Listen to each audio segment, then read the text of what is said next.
Alors bonjour et bienvenue sur Lidico, l'application qui vous familiarise avec le jargon des crypto-monnaies.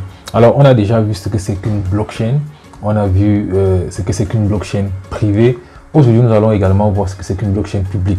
Alors déjà la blockchain en général, qu'elle soit privée ou publique, fonctionne de la même façon, c'est-à-dire c'est une base de données qui est partagée entre plusieurs utilisateurs qui sont donc des validateurs. Alors la particularité donc avec la blockchain privée et publique, c'est que dans la blockchain privée, il y a donc encore une entité qui va donc autoriser l'accès à la blockchain pour les validateurs. Ça veut dire que en fait la blockchain privée, comme je disais tantôt, a un peu biaisé le sens de décentralisation, parce qu'il faut rappeler la blockchain vient pour résoudre le problème de centralisation, c'est-à-dire pour apporter de la décentralisation dans les processus, dans la finance, dans la résolution des problèmes de la vie commune. Alors la blockchain privée donc vient donc biaiser ce sens-là du fait qu'il y ait une personne qui va valider donc l'accès l'accès au réseau. Tandis que la blockchain privée ici va plutôt... Tandis qu'une blockchain privée est une blockchain où tous les utilisateurs peuvent rejoindre sans condition. C'est-à-dire qu'il n'y a pas un organe qui va autoriser qu'une entité puisse intervenir dans l'algorithme de consensus. C'est-à-dire n'importe qui, n'importe quel utilisateur peut se lever un matin et adhérer ou alors et faire partie donc de la blockchain et créer un nœud sur le réseau. Alors en particulier sur une blockchain comprenant des mineurs, n'importe quel utilisateur peut donc devenir mineur, comme je le disais.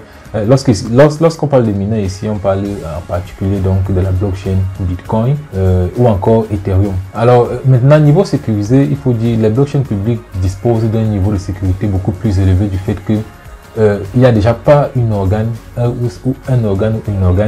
qui est donc qui permet donc l'accès à la blockchain, c'est-à-dire c'est complètement libre, et ceci favorise également le fait qu'il y ait plusieurs entités, il y ait plusieurs personnes capables de venir remplir la blockchain, parce que l'une des caractéristiques principales de la sécurité du blockchain réside aussi dans son nombre de nœuds.